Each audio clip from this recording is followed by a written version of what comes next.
2012, that the world will end on 2012? Is that why you're eating so much durian now? Whenever Dajjal is beating his drum on something, as he's beating his drum on 2012, you must know something is planned. Okay? Since the world is now expecting something big, 2012, so let us not disappoint them. What is it likely to be? I can think of a number of things. I can think, for example, of a nuclear explosion in an American city.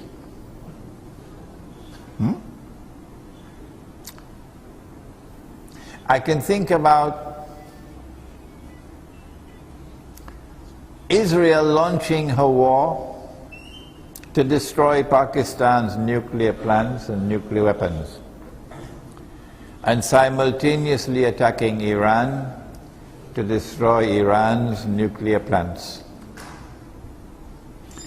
I can think about such an attack leading to regime change in Iran, so that the present government, which I consider to be sincere in its opposition to Israel and in its support for the Palestinian cause, that this government is replaced with a government like Afghanistan, Karzai government.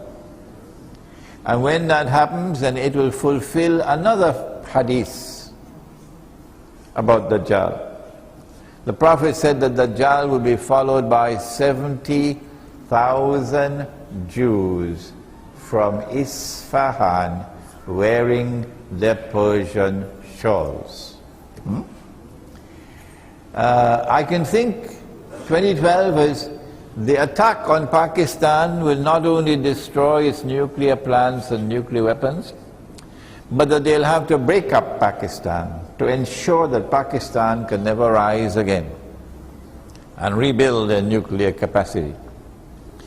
So one part of Pakistan going to India, Kashmir, one part of Pakistan going to Afghanistan for the greater Afghanistan, Pakhtunistan going to Afghanistan, and the province of Baluchistan becoming an independent state.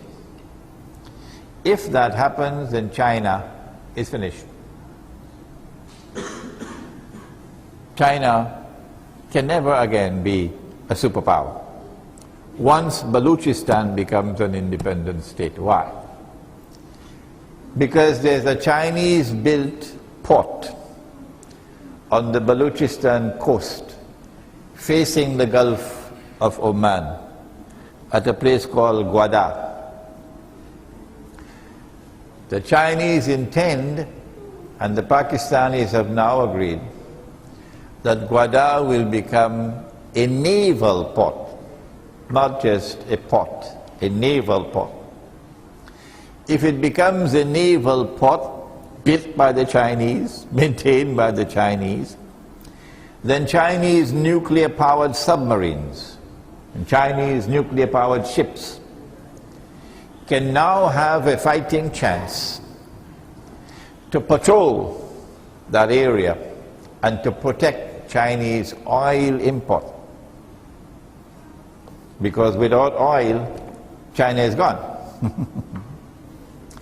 But if the attack on Pakistan takes place and Baluchistan becomes an independent state, then the first fruit of that NATO attack would be a US naval base in Gwadar. If the United States gets a naval base in Gwadar, China is finished. The other things that can happen, not only that they take over Libya, so that they're able to establish their military presence in Libya. So when Israel attacks Egypt in 2012, the attack will come from both sides of Egypt. Egypt will be cornered.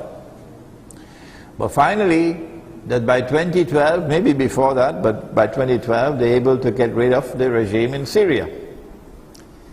And the Arabs who are now fighting, like they did in the First World War, and they were deceived, fighting in the First World War in the British Army for freedom, and then ended up with what they ended up with.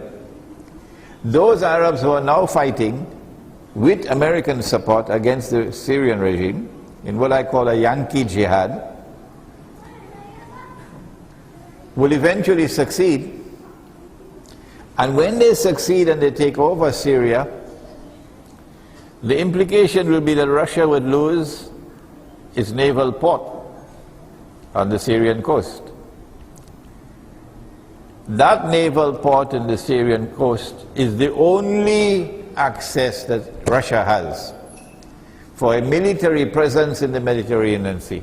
That's the only one in Syria. And so the uprising in Syria is eventually meant to cut Russia's throat. And that one, Pakistan, eventually to cut the Chinese throat. But that's enough for now.